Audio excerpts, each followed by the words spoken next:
All right, quite an important panel right now here at AFIC 22, the COVID-19 planning and safety for festivals. We've all had interesting last couple of years, and I'm sure it'd be great to hear some of your stories maybe at lunchtime and see how you've navigated it. But we've got some experts in the field, I guess, or people that have navigated it their own way and are going to share their thoughts and insights. Dr. Jamie Ranse, Associate Professor and Founding Director of Mass Gathering Collaboration at Griffith University. Jamie, it's great to have you here. I believe we have a video to show. I've just got a short presentation, a couple of slides, but I wanted to start off by talking about myself being a 14-year-old, and I joined St John Ambulance as a cadet. I thought I wanted to be an ambulance paramedic at the time. I ended up being an emergency nurse.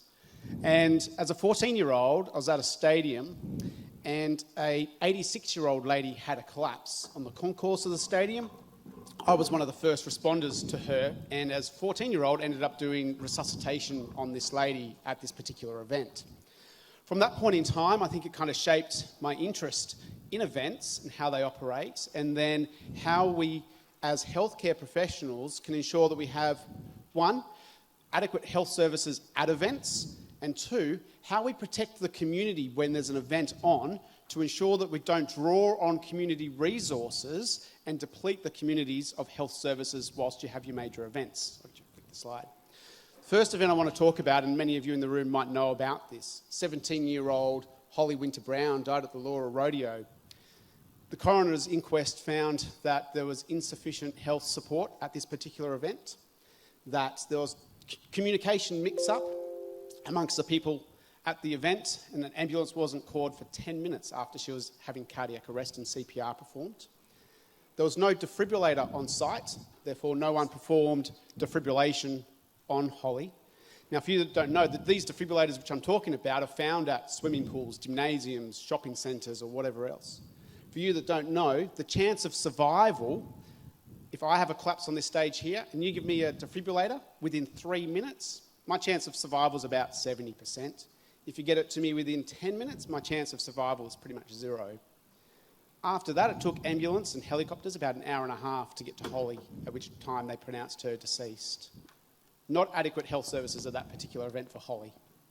The next slide is a series of music festivals, and you're probably all familiar with these as well, and the coroner's inquest into the deaths of 6 people at the Sydney Music Festivals in 2018-19. And they essentially found, from a health service perspective, that there was inadequate health services at these events, both in terms of the volume of people providing health services and the equipment which they provided, and as a result, a number of people died and became quite unwell at this particular event. The next slide I want to show you is just our understanding about, well, if you have an event, what kinds of things can happen from a health perspective? Who turns up requiring health assistance and why? Well, we think it's based around 3 key things. The first one is the biomedical makeup of people at the particular event. Are they young? Are they old? Do they have comorbidities? Are they generally unwell anyway or not? The next thing is environmental factors. If you're nicely sitting in a room versus outside walking around, or sitting at a stadium, a ticketed event, and so forth, are some factors which influence whether or not someone's going to present for first aid at your event. And the last one, which is a really interesting one, is around psychosocial factors. Things like the crowd mood and the crowd motivation for being at that event. So you can have 100,000 people at an Anzac Day ceremony, or 100,000 people at a music festival, and the crowd mood and motivation is very different. The types of injuries and illnesses you will see are very different as well. So what do we do about this from a health perspective? Well, we like to hope that there's kind of some models in place, that all events have some type of health response, a coordinated approach, which often comes first by event staff and security to notify that something's wrong. And from that, you then have, if needed, in-event health providers, doctors, nurses, paramedics, and that there's clear communication then external to the event, people within the local ambulance services and hospitals to know that your event's on. Often they don't even know the event's on. As an emergency nurse, we would have people turning up from events that we didn't even know were on until the first person arrives. It's a slight insight into some of my world and understanding about events and health. I'm looking forward to further conversation. Thank you. Thank you so much, Dr. Jamie Ranse. Up next, Luke Pearl, General Manager Operations RNA, Royal Queensland Show Ekka and Brisbane Showgrounds. Welcome, Luke. Try and get this clicker to work. Fantastic. So, good morning, everybody. Before I start, this is a sales-driven presentation first. I'm not trying to sell you anything, I'm just being totally honest with you. So the RNA, or Brisbane Showgrounds as it was changed back in 2013, is based on 22 hectares, about 1.5 kilometres from the Brisbane CBD, and we host over 300 events a year, ranging from music festivals to conferences, through to trade shows, and of course the largest event in Queensland, the Royal Queensland Show, which we just hosted. We went through a redevelopment about 10 years ago. For those of you that remember, the Showgrounds used to be a closed precinct that really opened for a few shows, being caravan and camping and 4x4 and the Ekka, but is now an open precinct going through a big regeneration, as I said, hosting over 300 events per year, and is open to the public every single day. Just a quick slide here around some of the regeneration that we have done over what we are doing. It is still happening at this point in time. We'd probably say 50% of the regeneration. The areas that you do know are the RNA, or those who do know the RNA, the Stockman's Pavilion, the Cattleman's Bar, those particular areas where the horses are stabled still remain the same and are heritage listed, but the new areas of Sideshow Alley, the Convention Centre, the King Street Precinct and Alex Park precincts have all been reopened.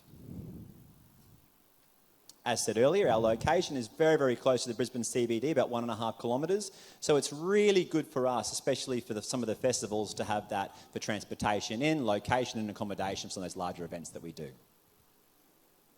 Our King Street development, which reopened in 2015, is an absolutely fantastic precinct, boasting bars, restaurants, accommodation and retailer. It obviously has had some challenges over the last 2 years with COVID, but it is coming back and it's a thriving precinct. Our 5-star venue, the Royal International Convention Centre, which opened in 2013, continues to thrive.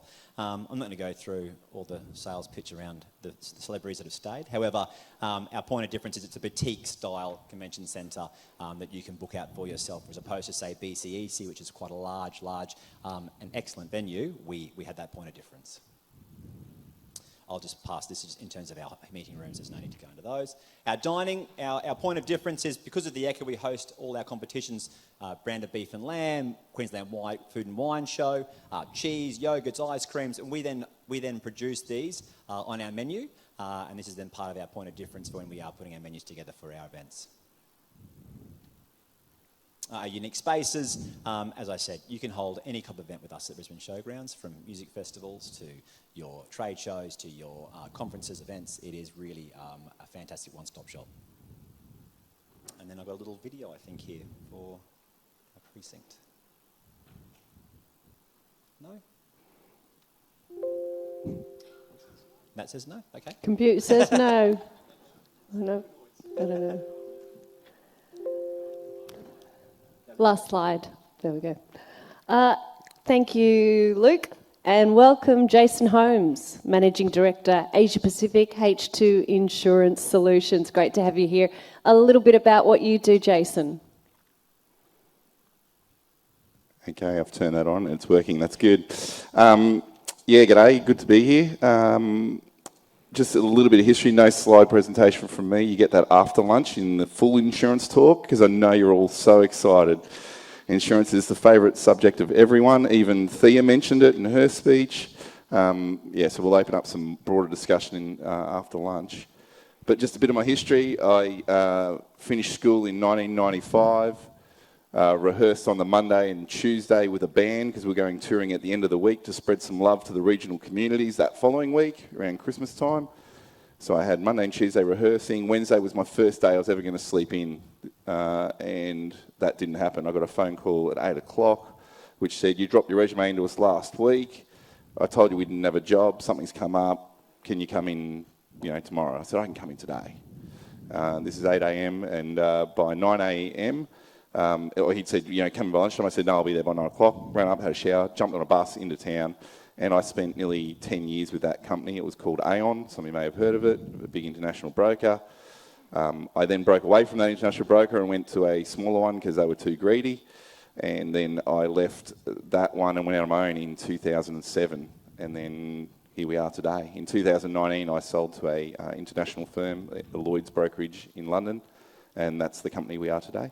So I've been doing it, insurance, as exciting as that is, and most of you are probably cringing at the thought of it, but I've been doing it since 1995, and I'm super passionate about it. I'm super passionate about the events industry. I also own a production company called IJS Productions, which specialises in audio, lighting, LED screens, staging, backline, all that stuff for festivals and events. And we've just come out of the Gympie muster actually on this last weekend. So I have a passion that I've put into that. That's a labour of love and a very costly exercise over the last 2 years when you're keeping full-time staff fully employed with no income. So that's been interesting, as was the insurance, but things have totally turned now. It's very, very busy now. So I'm involved in those things because I love it. I'm a drummer, was my thing, and other people will say, well, you weren't really a musician then anyhow because you're a drummer, but that's okay. I enjoyed that, but I'm very passionate about the music and the events industry, so that's where our focus is. At H2 Entertainment Insurance, we only do events and entertainment insurance. We're not insurance brokers for construction companies or manufacturers or things like that. It's only the entertainment events world, and we've got offices in, I always go to say Brisbane, but I don't live in Brisbane anymore. I haven't lived there for 7 years. Sunshine Coast, Sydney, Melbourne, Auckland. We have a company office up in Singapore. I don't have anyone sitting there just doing the entertainment yet, but that was meant to be a 2020 exercise, which got kiboshed thanks to the thing that changed the world. So we're all, Asia Pacific's my area, but we've got offices all around, and all we do is the entertainment. We've got 12 staff, 13 staff. I've lost count. Because it sort of changes a bit with the opening of the new offices, but we're doing entertainment insurance, that's it. So I'm happy to answer any questions as we get through this, because I'm passionate about it, as you probably realise, and it is definitely a broader world than everyone expects, and it's not as complicated as everyone thinks. You just need to talk to the right people. There will be a chance for everyone to ask questions towards the end. Thanks, Jason. Just quickly, who was the highlight at Gympie Muster? Sorry, I turned off because I'm just going to turn off in between. Well, we did the insurance for it, and then we Who did the was the production for it. highlight? No, the funny thing is, I didn't even go. Oh. But I was at Mount Isa Radio a couple of weeks beforehand, and that was phenomenal. Highlight, Baker Boy was amazing, and Guy Sebastian seeing him in that rather than in a big arena. People might pay him out because he's very proper or whatever. He was unbelievable and such a fantastic guy. There you go. Pardon me. Excellent. All right, Jamie, let's start with you. We all assumed that COVID-19 would be a 2-year maximum pandemic. As a medical expert specialising in mass gatherings, how concerned should we be that COVID-19 is still thriving in the community? A lot less concerned than a few years ago. Things have changed, and particular things have changed around vaccinations. So people have had the opportunity now to be vaccinated. If you choose to or not, that's totally up to you. But from an event perspective, it means that when we do gather, we still need to be conscious that there are infectious diseases in the community. In fact, influenza A and B have been big this year as well. For me, the biggest concern and the biggest marker on how concerned we should be is the impact on our health systems. So we've shifted from individual case numbers to what our health system capacity is. It's overrun. It's crazy the number of people that are still unwell. They're short-staffed like every other industry. I get text messages every day to say, come and work in our local EDs because there's not enough staff.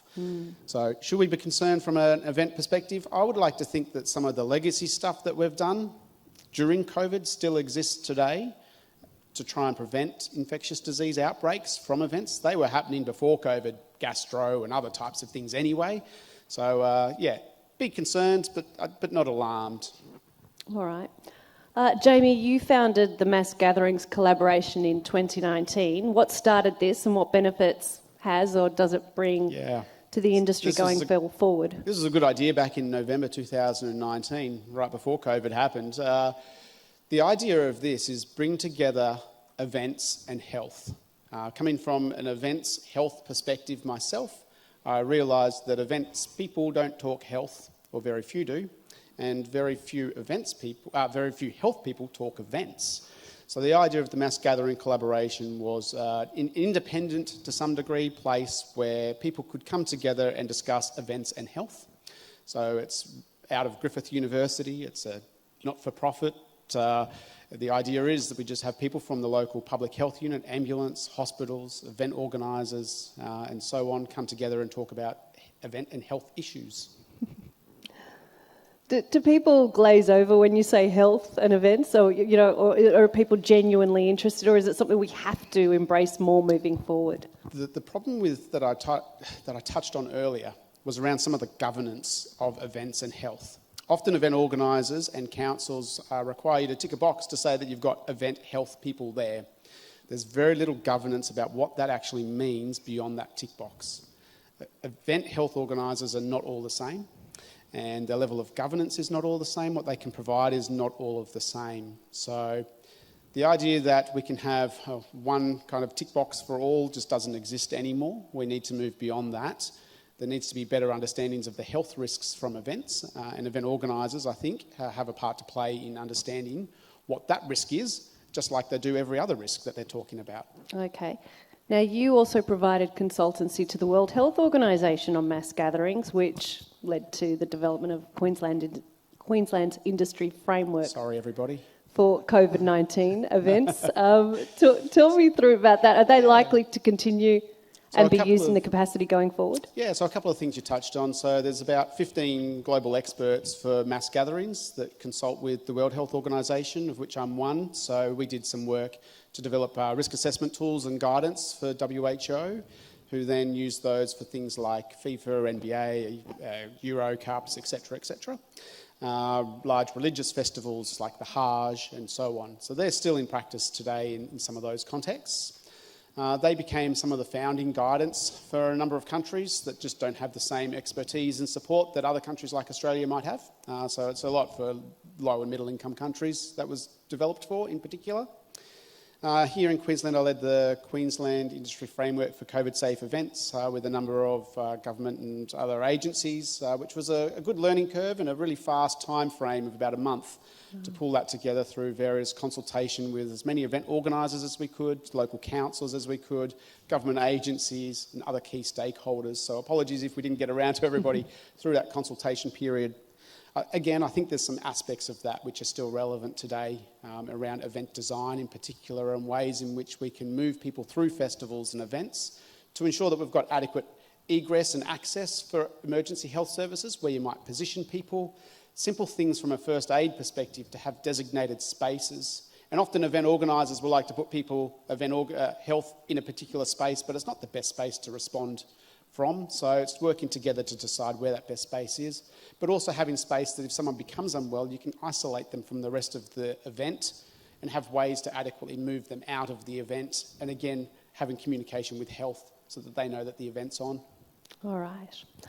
Luke, you're in a unique position of being an event producer and a venue. You've not long finished delivering the Brisbane Ekka. Firstly, how was that? How was this year's event? Yeah, this year's was successful. Not without its own challenges, but we were very happy with the attendance, we were very happy with the spend per head, and ultimately I believe that patrons that did come and enjoy the 2022 show had a great experience. So we were at the RNA very happy.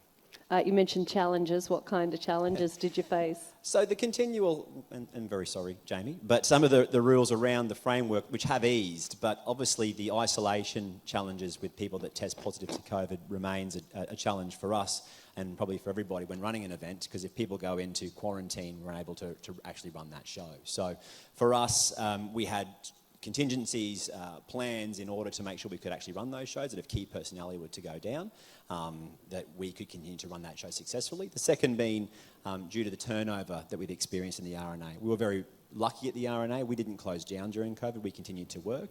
We tried to hold as much IP as we could in terms of staff knowledge, because the Ekka, as you could imagine, especially that division of the RNA, is a specialist area. And so, unfortunately, we did, although stay open, we did lose quite a few staff. So we were running with 75% new staff across the organisation. So trying to make sure that all the competitions, I mean, for those that don't know, the Ekka is not just about the animals and the show bags and the rides. There's also 132 different events that take place and competitions that take place during and leading up to the show. So without that knowledge, it presented quite a bit of problems. But we got through it.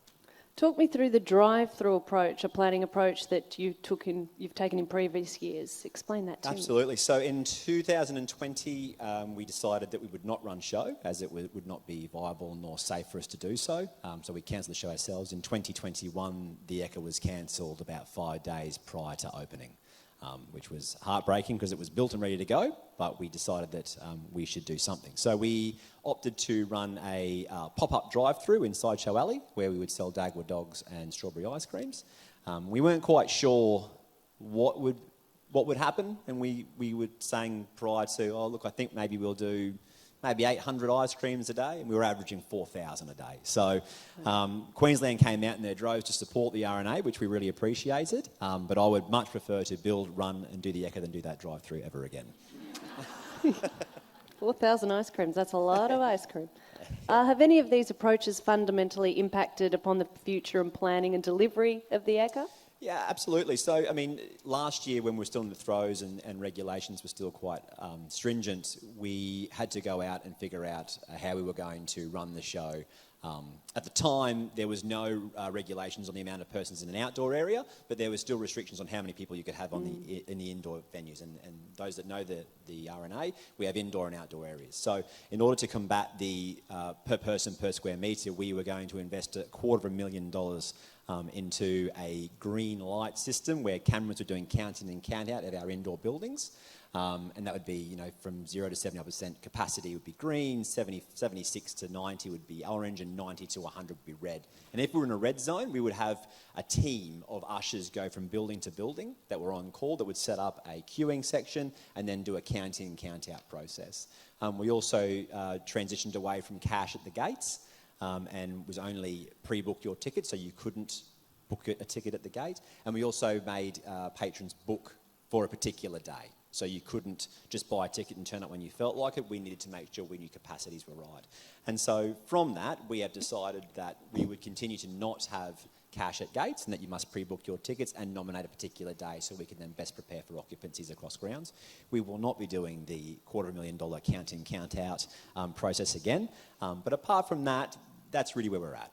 All right. And just your experience of working with major clients over the past 2 years through the venue perspective, what learnings can you share with our event producers here?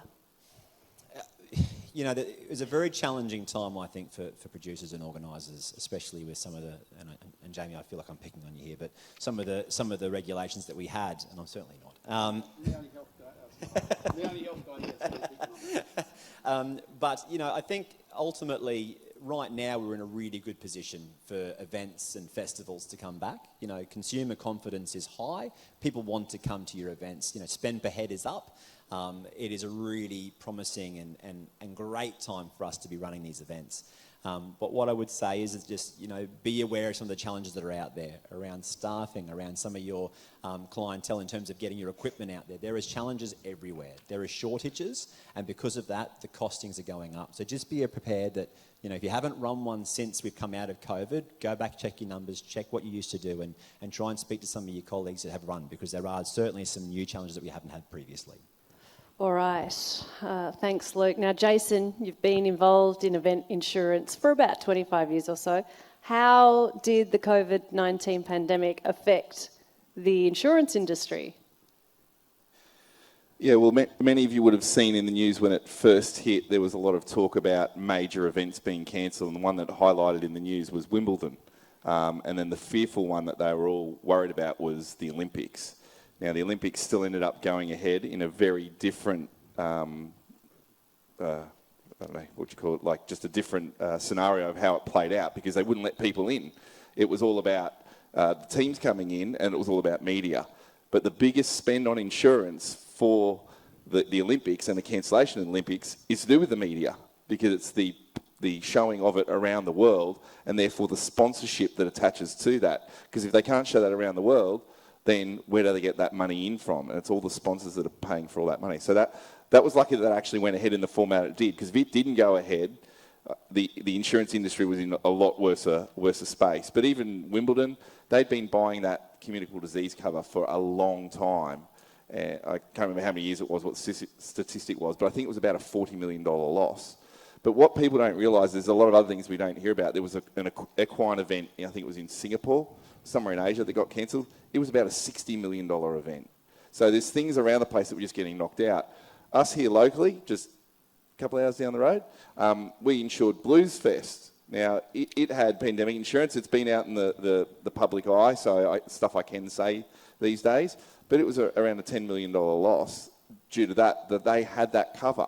Now, I can tell you now, they were not really being charged for that cover. The amount that they were paying pre-pandemic was ridiculously low because of the way that their cover was set. And there were certain aspects of that cover that it had to hit. And the reason I'm giving this background is to explain why it's changed now.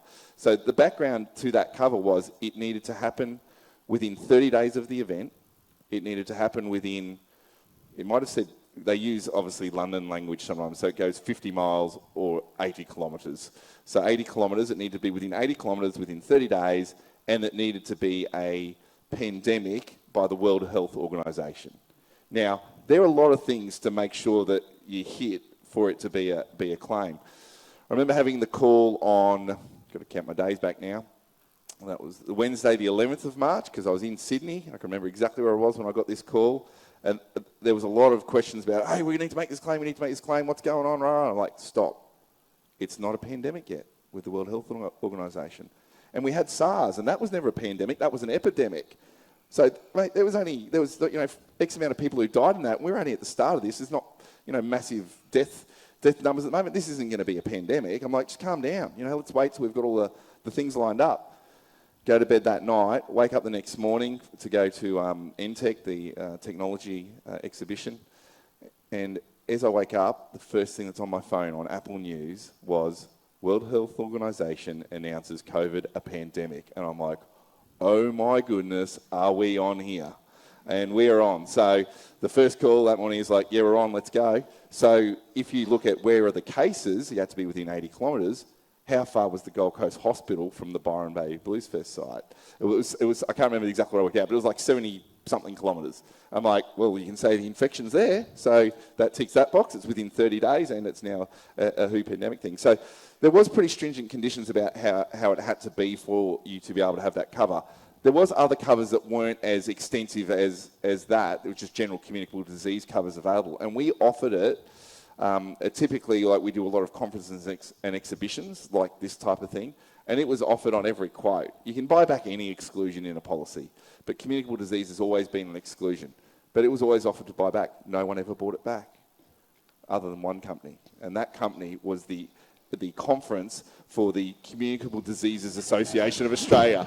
And I'm like, it was kind of funny that they always bought it. Now, they didn't have it in place, so their conference was already gone, but they're the only one that's ever bought that cover, and I thought that's quite interesting when it's been offered to everyone. Now, what's the first question I get asked by everyone now? Oh, we don't need insurance anymore, because you can't even get cover for this communicable disease and pandemic stuff. I'm like, but when it was available, did you ever take it?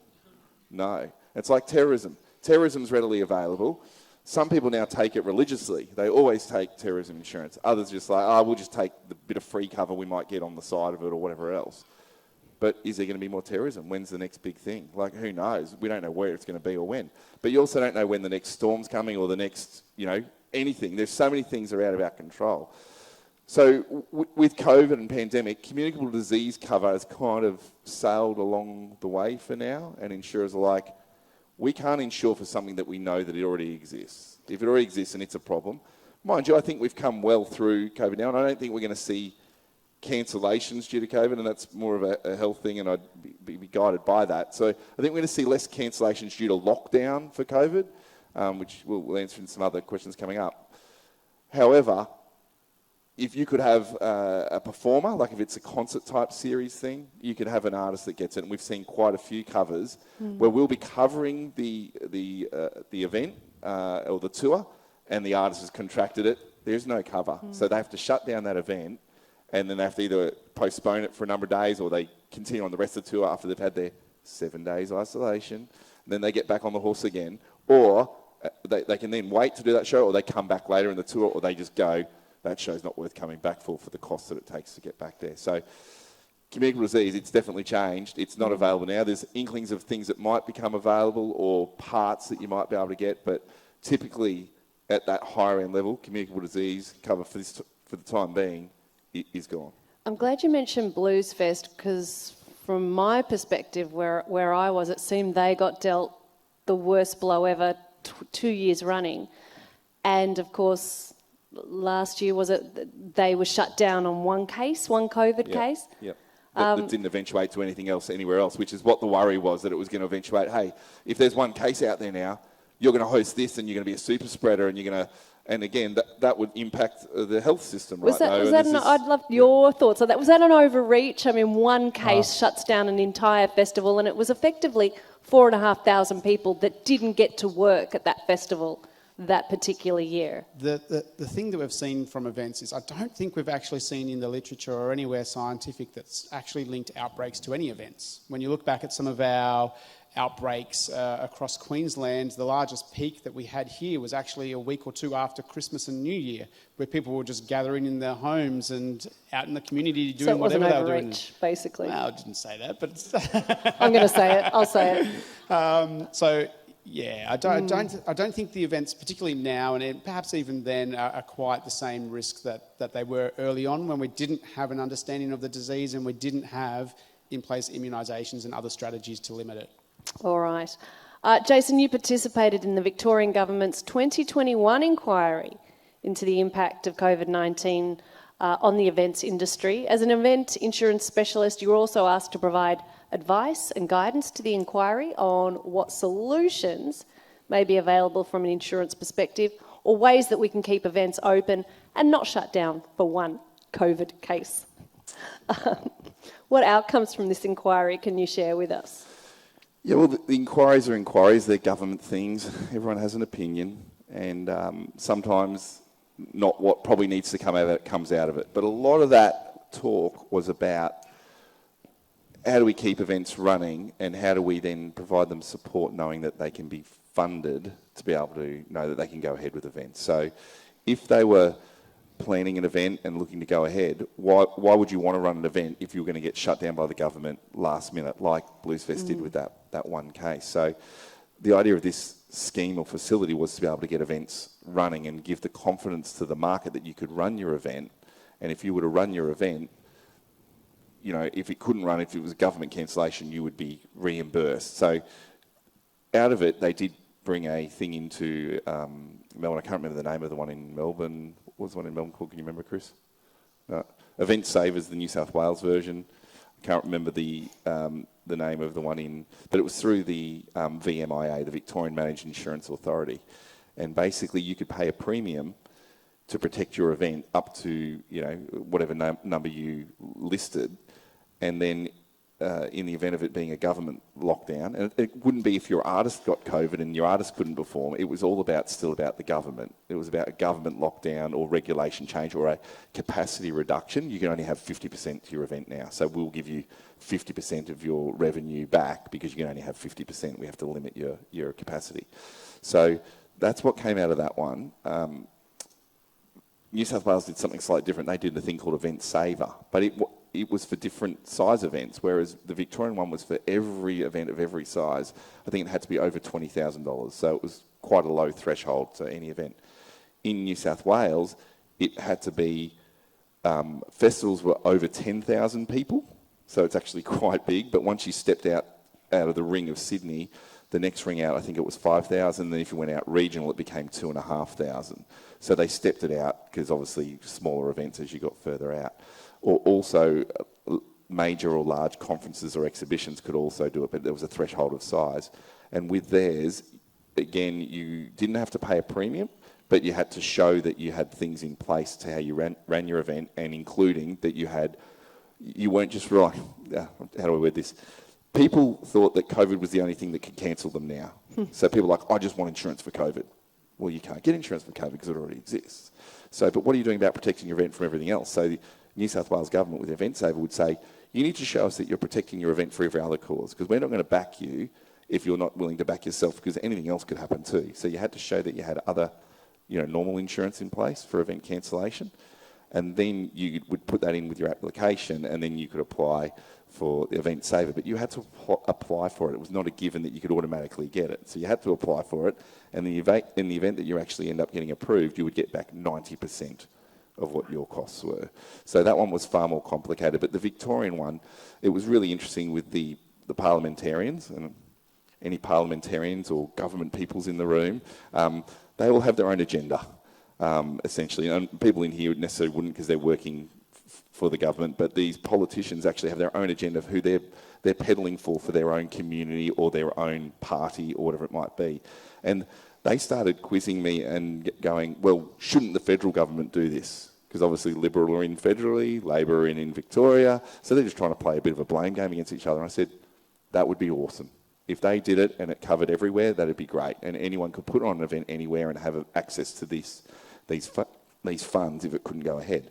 However, if you think you're the state that wants to get all these events, why aren't you putting it in place and making the people want to come to your state and do events in your state and generate the income for your state?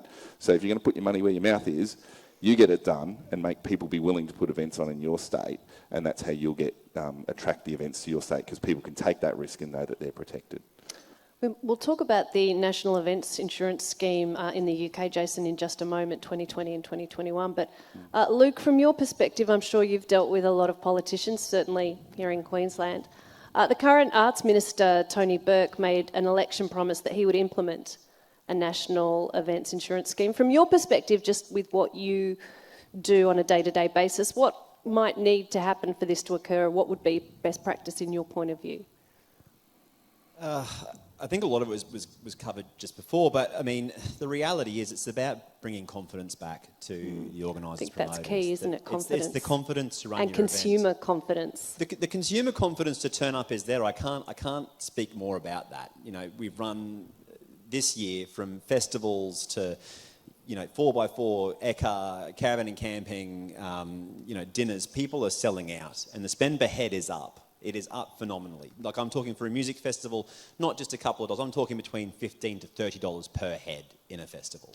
So it's phenomenal. But the challenges are, and we experienced it this week, there's large dinners, large events that have been running for years and years that haven't come back yet because they're not quite sure.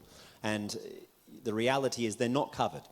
They're not covered, but they're also contractually obliged, say, with a venue like ourselves. So last year before, if someone came to us and there was a lockdown on, or the restrictions didn't allow an event to run, we would say, your event can't run with us. So we will grant exemption to this, and let's postpone, or let's cancel, or let's move your event to when you can run. And so a lot of these events that have postponed now still might not have that confidence to run, because if they run, they will potentially go bankrupt. A good example of an event like that is a large event, I won't name them, but a large event that runs every year at the RNA, and it's probably the second best known event that runs, did not run last year, but could have run under the restrictions. It could have run, but they didn't have the confidence to go, just in case there had been a change in regulations or restrictions. So for me, it's about, I'm not sure what the answer is personally, but I think there needs to be something in the scheme that provides every organiser and every event the confidence to run, that if there was a cancellation, they would be covered. Jamie, did you want to add anything to that? No? Okay. All right. Yeah. Maybe. Is it on? Yep. For me, I think there's a balance, and the balance is around participant or consumer experience at particular events. It's around the cost of having modifications to events and the expectations around that, and then it's a balance of the health and health outcomes for people at the events as well. So my perspective is looking at all three of those to make sure that an event is successful. Problem is that when you get one of those things out of balance, the event's confidence changes dramatically. And I would suggest people had a thing that I titled ticket fatigue. So you'd bought a ticket for this and this and this and this, and then none of them were happening.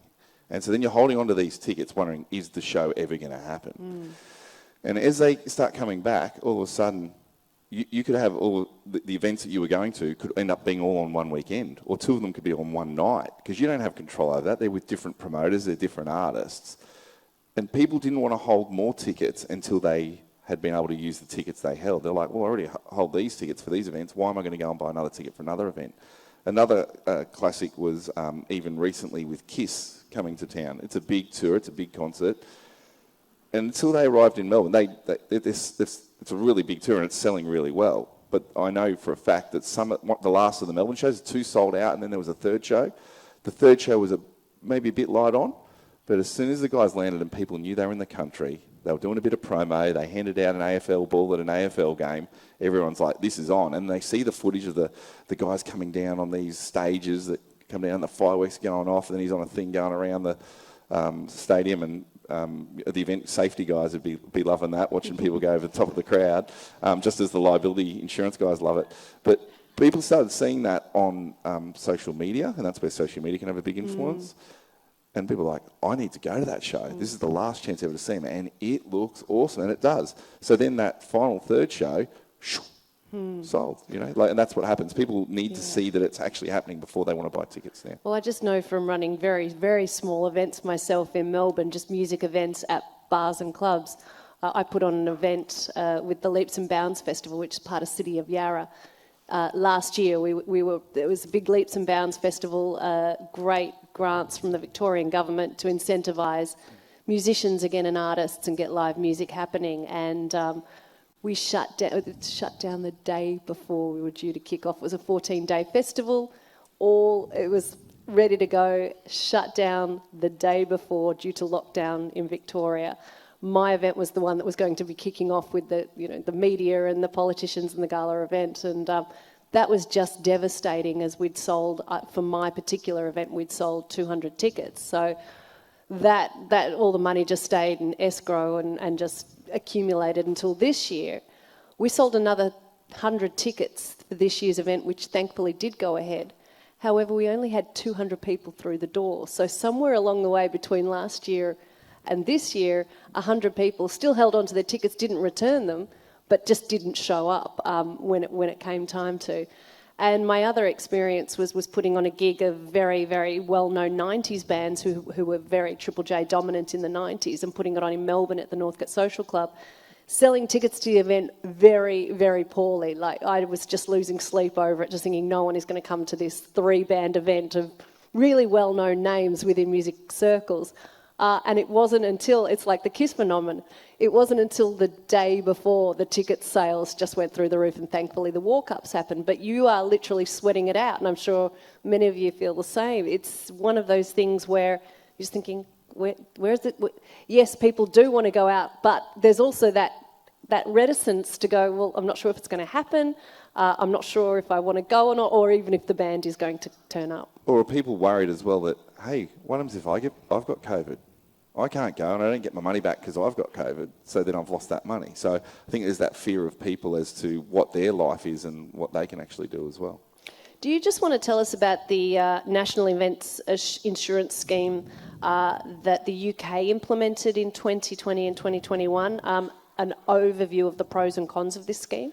Yeah, that one, there was a lot of effort put into that one, especially by the company that owns us in London. They were big into lobbying with the music industry and all that stuff. It didn't probably take off as well as everyone thinks. It's like a lot of these things. When you've got too many hoops to jump through, it's a bit complicated to get to that funding or to that protection. Then people don't do it. And people just didn't have the confidence still to run events. So it did not actually take off like people probably thought it would. The option in Melbourne was probably better in some sense and simpler process, because you could go online, you knew what the rate was, you could buy the insurance, and you were protected for those government lockdowns. So the UK one, not probably such a thing. And this was the thing, we're all trying to work out, how do we keep events alive? And there's sort of been discussion already, how do you know that the people that are booking your centre are going to be able to run their event? We're definitely further down that track now, like I was saying. Like, we are not really getting shut for lockdowns now, and I don't think we're going to, but at the same time, I'm not a health expert and I don't know how things could mutate, or that's a word I've heard a lot of times, mutate, so that sounds really medically efficient, and I'm not really sure. Like, where do we sit with that? Are we past that now? But then we've still got the problem that if you're going to see an artist, that they could be unwell and they couldn't do it. And we had one, which you would have seen on the news, with Kid Leroy, the Kid Leroy, down in Melbourne. They were loaded in. The show was ready to go. 2 sold-out shows at Rod Laver Arena. It was for the first night. I think it was a Friday, Saturday. Friday night, he was not feeling well. I'm trying to think about what I say and what I don't say, because if you follow social media, you would note that he was at a club the night before, which is another client of ours in Melbourne, a very well-known, large, go get 'em nightclub, and was on stage having a bit of a sing-along out to early hours of the morning. He was then there the next day at his event, but he'd started to get quite sick. And then that afternoon or into the evening, as everyone's in, he did the VIP session and did the sound check and wasn't feeling good. Went back, and then, the pre-act played, which is just some DJs and stuff, and the whole crowd's getting hyped and, all that sort of stuff they do just before the artist's going to come on. And they kept trying to settle them down and put them off. And then eventually it's like he can't get on stage. Now, it ended up he was sick. It wasn't COVID, but he was sick. And I won't discuss any more about that because that's private information, but was definitely sick and unable to perform. But that's how things can come on. And it wasn't because, he was out the night before. He wasn't, smashed because he'd been out partying too hard. He was actually unwell. And truly it can happen to anyone. So it's things like that still avoid things happening. And this is what we need to understand is that COVID is a thing, but I think the lockdowns for COVID, might be past, but is there something else that could slow us down? What do we need to be aware of? What do we need to protect for? And how do we do that from a health point of view? Well, on the health point of view, communicable diseases, Splendour in the Grass, despite making news for other reasons, had a number of meningococcal cases emerge recently. What are the broader event insurance implications of something like this? All the punters getting really, really sick with that kind of disease. Yeah, look, I don't know enough about meningococcal, so we'll let you answer some of that because I know you're going to answer some questions on it as well. When COVID was first happening, a lot of conferences, because they were smaller gatherings, were still trying to work out how they could go ahead, under the 500 people rule. The fear that a lot of these conference organisers had, if we have people that come to our event and they catch COVID at our event, are they going to take action against us? And that became the fear. Like, are we going to be responsible for people getting COVID? And I'd say the same thing that I said to them about with this meningococcal thing. Is there something that you're doing wrong that's causing that to be able to happen? Like, is there something that you're negligent for as an organiser? So, for example, the conditions at that festival, depending on who you talk to, were not great. Should it have gone ahead? Maybe not. Was meningococcal, this is what I'm saying about the health question, I don't know how it's contracted or how it spreads or whatever. Is that as a reason for it going ahead in those conditions? Or was it just unfortunate that someone had meningococcal at that event, and that could have happened at any event, could have happened at the football, could have happened anywhere. So if that's the case, there's nothing that they did negligent or wrong, and therefore I would not say that there's necessarily a problem. People have to... Liability insurance is generally about something that, I use the word loosely, negligence, because it's not the only thing, but normally where you've been negligent, which has caused a bodily injury or property damage to a third party. So if something has been caused as a result of your negligence, so if you knew there was a situation and you knew there was a food vendor that people had been getting sick from, and then you just left it open and people kept getting worse and worse, and you still left that food vendor open, you knew about that. That's negligence. People are going to have a go at you and take you for a bit of an action. But in the meningococcal thing, I wouldn't be so sure from an insurance point of view. And because it's a disease, there'd be no cover because of the disease side of things. But is there a responsibility from the liability point of view? Do you just want to talk about that, Jamie? Probably not a liability issue from an event organiser. It's in the community. It's widespread to some degree. We're talking about costs of things. Health costs a lot of money too. And often for event promoters and organisers, what they see is a group of people who they've employed to provide health services sitting around doing absolutely nothing.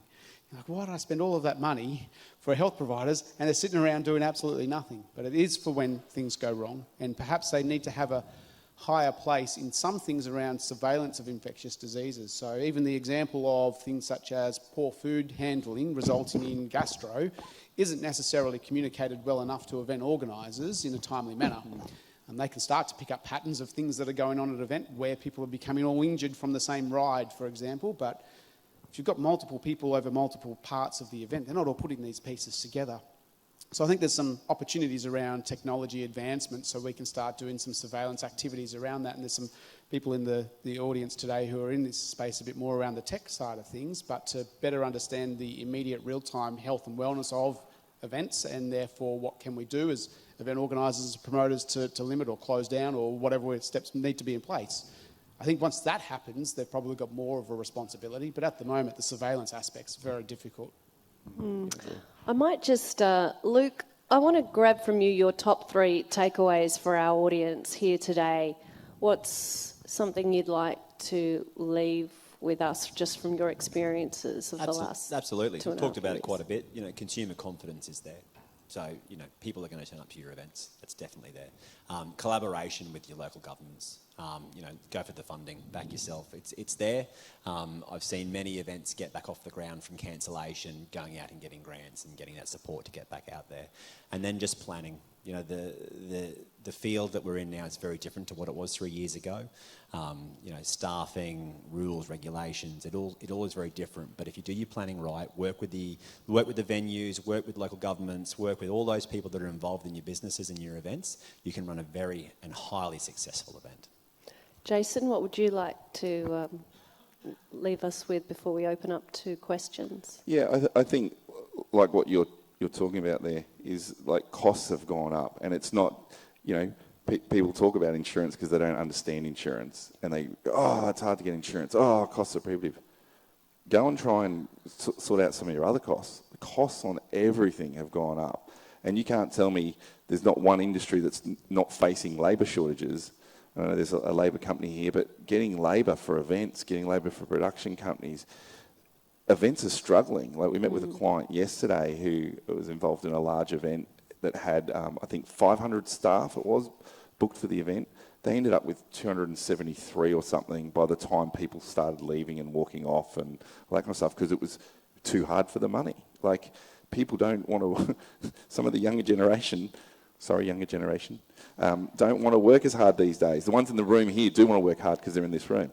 But a lot of the people, they don't want to work hard for the money. It's like, it's too easy to get money. And so I think that's one of the things, is to understand these costs and make sure you know that before you're jumping into it, because costs have definitely gone up in a lot of areas, but then you can't start cutting corners, because this is the problem that happens with health. And we've had clients talk to us over the years, oh, well, yeah, we're not going to spend that money on health now because, you know, we're trying to save some money. But that's probably the important part, you know. So, yeah.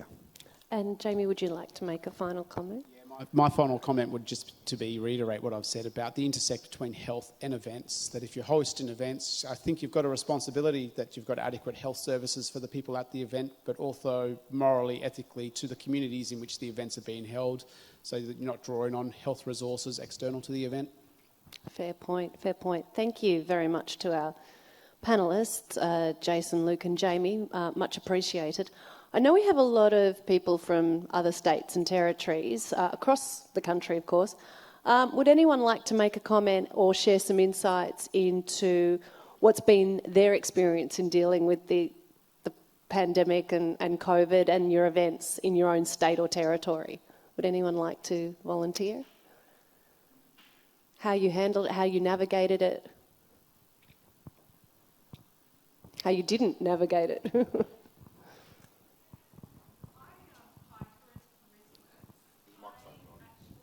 We've got some roving TAFE students. I actually more have a question rather than sharing, because you guys have done a great discussion, but you brought back my PTSD, because I was the event and risk manager for Blues Fest and still am, and wrote their COVID plans. So that day before shutdown was a killer. So if I can, I'd just actually like to ask Dr. Jamie a question. Do you think we should be now advising our clients to steer away from the COVID planning, but mainly do an overall arching public health plan for events? Yeah, super question. Yes is my short answer, because a lot of the strategies that were put in place around COVID plans are more health in general. And I'd take it one step further to say that there are some particular events, and I'm thinking like young people, music festival types of events, where we've got the opportunity to make positive health impacts around harm minimisation, conversations about drugs and alcohol, pill testing, whatever all of that other stuff looks like. But there's absolutely opportunities to have a positive health outcomes from you hosting events? I feel for you. I so feel for you. Do you want to share, like, just personal? I mean, you said PTSD. I mean, you cancelled twice in a row, and I just can't imagine the gravitas of just not just the artists and the punters, but everyone who works behind that. All the support teams, the crew, the vendors. I mean, it was crazy from this perspective. What was it like from your perspective? Yeah, I'd have to say, as far as the artists and the punters weren't first on my thoughts, mine was of the crew, and as you mentioned before, the people that work there. My heart broke for all those people that work gig to gig. It was extremely challenging. I worked with Bluesfest for 10 months writing that first COVID plan for the one where we got shut down the day before. I spoke weekly with health, and they advised us they were great. They were fantastic. I won't take that away from them. They helped us on the COVID plan. As I said, we wrote it over 10 months. We had to keep going back and adjusting it according to the new public health orders. And what really probably was the stinger in all of that was they asked us a couple of days before the festival if there was a case in the Shire, could we down numbers and upscale management to deal with that? And the resounding answer from Peter Noble and the rest of the team and myself was yes. And without consultation, they didn't give him that opportunity. They shut him down. So yeah, that was probably the hardest thing. And the worst part was of that experience for him, I would say, he didn't get the opportunity to address his team. So we all found out on the ground, out in the field. I was inducting all the bar staff at the time. So my team kept pinging my phone going, we're shut down, it's over. And I'm like, don't be ridiculous. Unless you hear from Peter Noble or myself, we're going ahead. And then I came back to head office to run out and grab something before I was about to go induct the next crew of people, store holders. And one person just shook their head at me as in like, yeah, just don't bother. Yeah, I heard the stage is gut-wrenching. already erected, or, ready to go. Yeah. I've got no idea how frustrating that would be. From my perspective, the learning curve from health was massive. And even the stories of people who host events at different parts of the country, and they would put in a COVID plan at one health service and get glowing reviews and remarks, and put in exactly the same plan in another health service, and it gets ripped apart. Made absolutely no sense. There was little consistency in about how that was done, and perhaps it was left to too much interpretation was part of that particular problem. So Thank you so much for sharing that.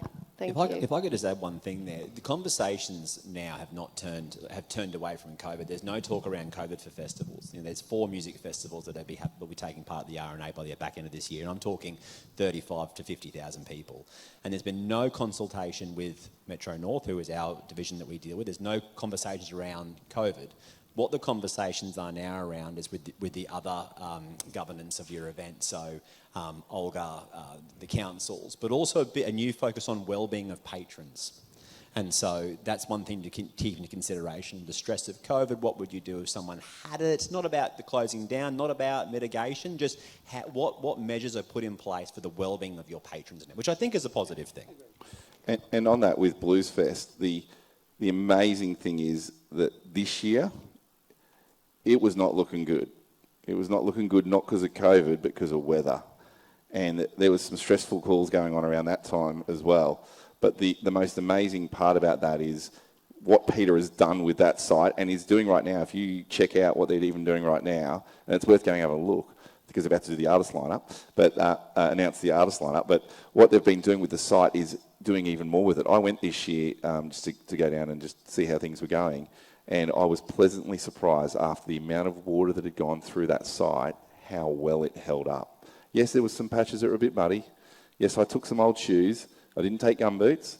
My wife and my daughter the next day said, we're getting gum boots for tomorrow. I'm like, yeah, cool, you do that. But I'd taken a couple of pairs of old shoes and I just ditched them afterwards. But it wasn't knee deep or ankle deep or anything like that. It was just a couple of parts were a bit sludgy. It wasn't Splendor then? No, it was definitely not Splendor, but that's a testament to what's been done at the site, and this is what I'm encouraging festival organisers and councils, etc. Make your sites appropriate for what you're using it for. There's too many people that just want to go to a site because it's beautiful and whatever else, or hey, we've got this area, we just got to use this area. That's the area we've got. That doesn't mean that it's a great area to be used for your festival, for your site. So think about that risk management point of view as to what is appropriate for your event and what it can handle. And there'll be sites that are absolutely fine that can handle so much rain, it's not a problem. That's why insurers actually don't mind stadiums too much, because they're professional rugby fields and cricket fields and whatever else that have good drainage in them. They're set to handle that, and that can happen, and it still goes ahead. But if you're talking a big wet parkland, it's a different story. And I see some Gold Coast people over here, and there might be one that I'm thinking of that might come up later in the year, that is a site that I think, if you get too much rain, will it be good? And that's not council's problem. That's the event organisers chosen that site. But you need to be careful where you choose to put your events, and think about that if we do get a lot of rain, can it handle? Because insurance is not just there if it's uncomfortable for someone. You don't want to go to a food, a wine and cheese event and sit on your picnic rug in the rain, do you?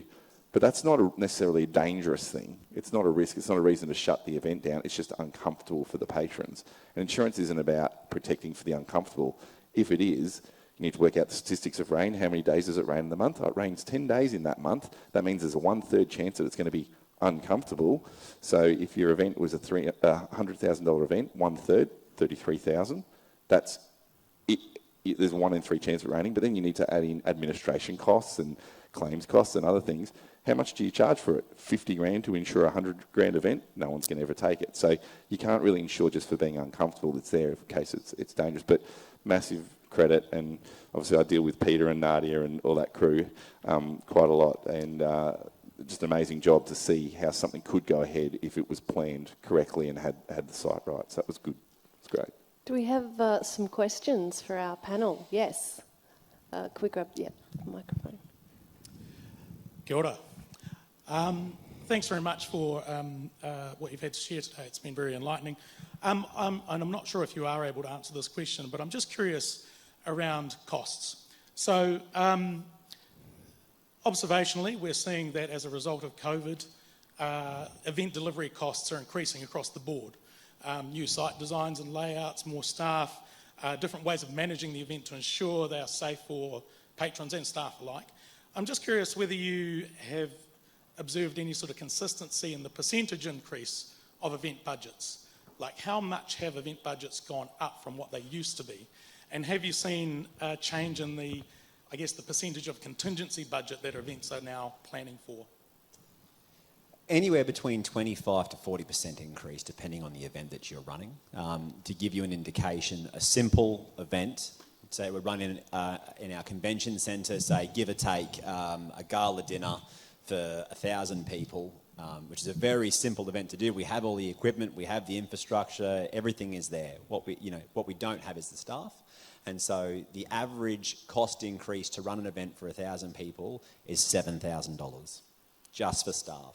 That's not taking into consideration, and this is now getting a little bit a deep dive, but because the booking window for a convention is usually 18 months out, or for a gala dinner is 12 to 18 months out, a lot of these events we're doing now are booked in 2019. The cost of produce, say just beef alone, which has increased upwards of 80%, we're running events at a 5% profitability. And so, that's just one part. If you're taking your event outside, say like the Ekka, your costs are increasing to 40% just alone for equipment, labour and hire. And that's just the way of things are now. Does that answer your question? And diesel fuel. Yeah. Try trucking stuff around to events. Like, that alone will hurt you. If you could imagine, Splendor took place the Saturday prior to the Ekka build starting on Monday. And we used the same supplier pages and different companies. So a lot of the equipment that we had coming and staff were at Splendor trying to get it out of the mud. And so we were desperate to try and make that happen, but we had to then pay extra to get staff in to make that work. So it's all, when you talk about contingency, it's not just the COVID side, it's Mother Nature can throw a massive spanner in the works as well. Is anyone here facing roadblocks when it comes to COVID-19 planning or future-proofing your event as such, with COVID in mind or health in mind?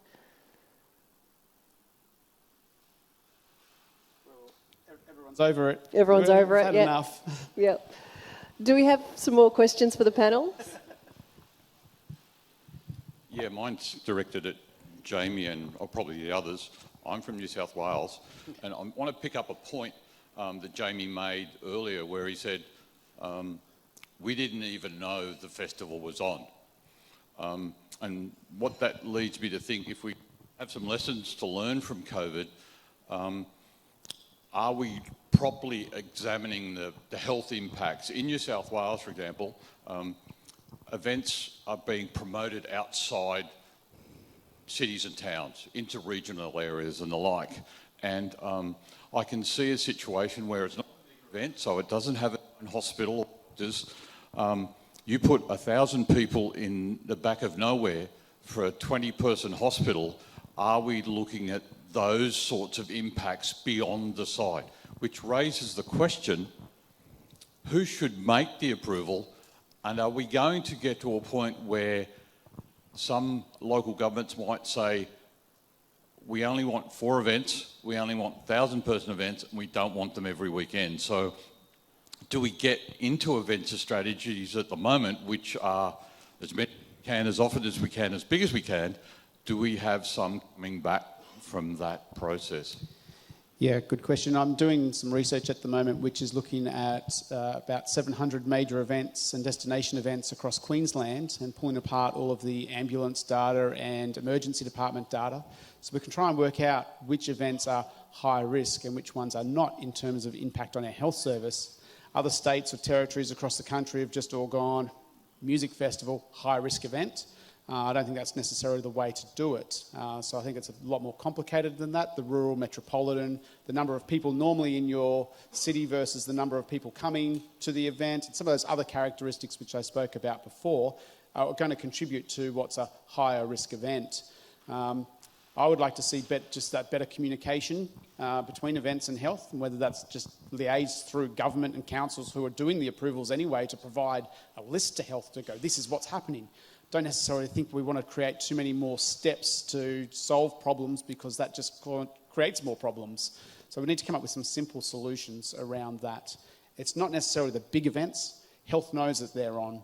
It's not necessarily the really small events, the markets and fairs, because they don't have that same kind of the impact. It's this grey bit in the middle of these events which we find out about haphazardly that are the concern. And they do draw community services away and delay things like ambulance times and waiting times in emergency departments and to surgery and to intensive care units and so forth. Can we get the microphone down here, please?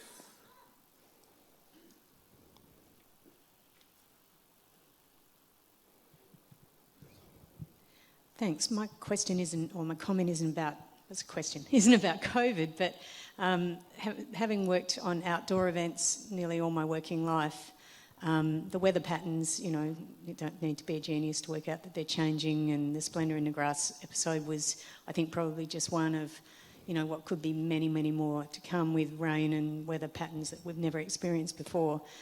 I guess I'm wondering, if we've learned a lot about planning with COVID, how can we, as an industry, we can't stop the weather, obviously, we can't stop a pandemic, but how can we work with people like you, Jason, I guess, to plan around, those sorts of, well, they're not unusual weather patterns anymore.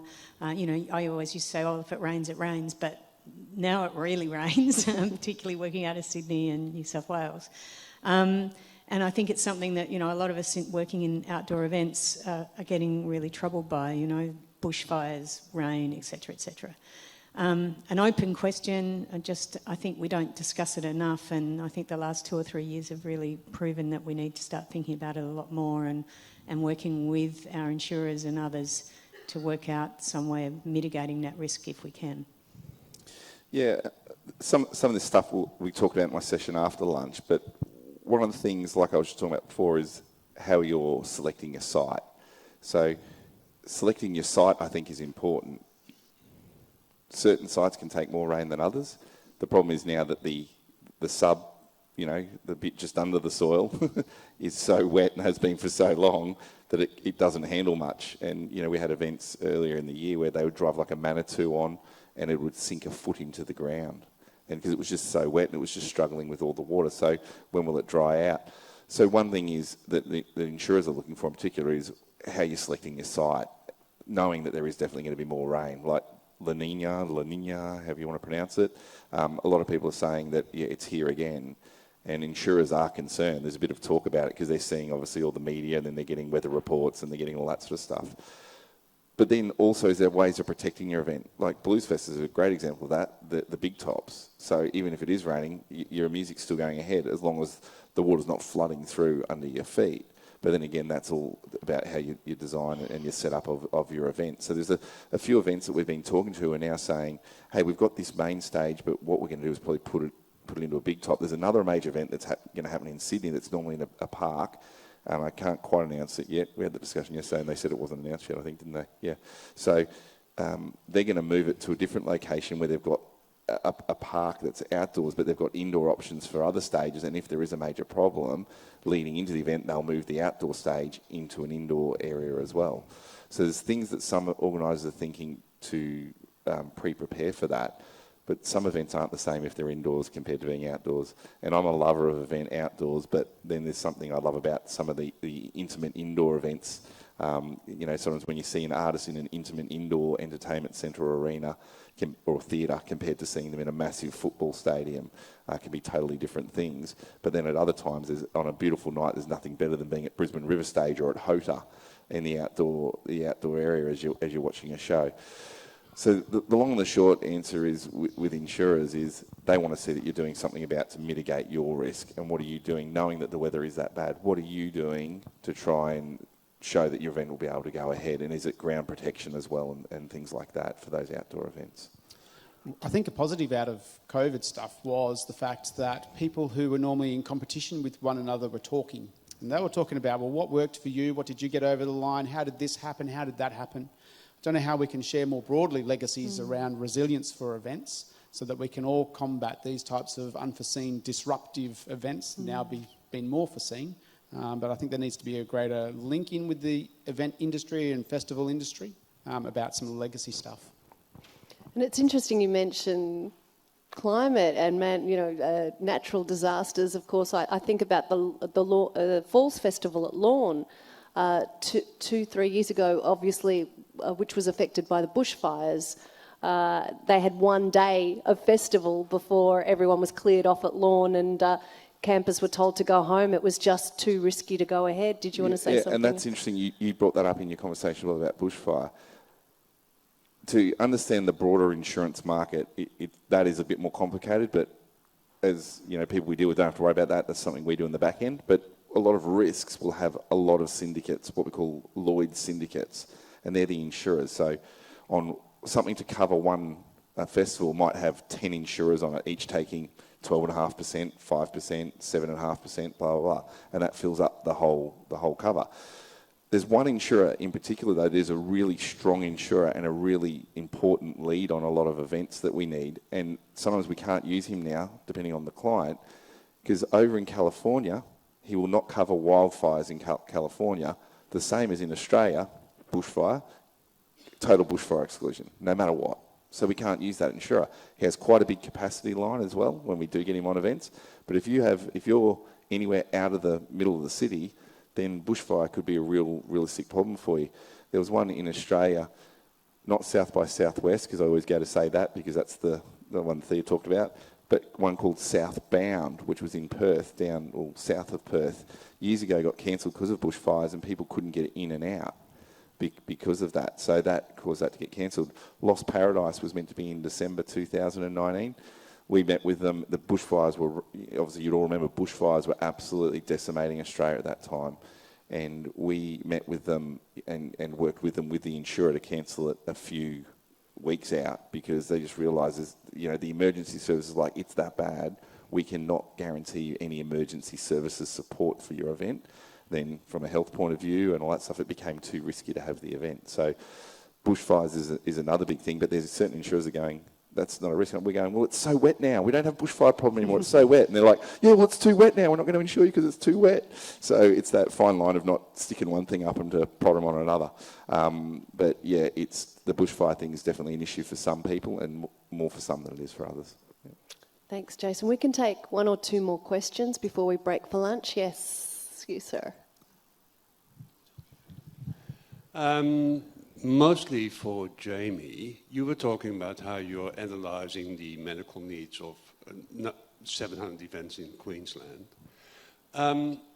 What could we do as an industry to share that information, to compare that information with different states? You know, one of the big problems we're still having in this country is that every state has its own idea about what is an event and what is a risk.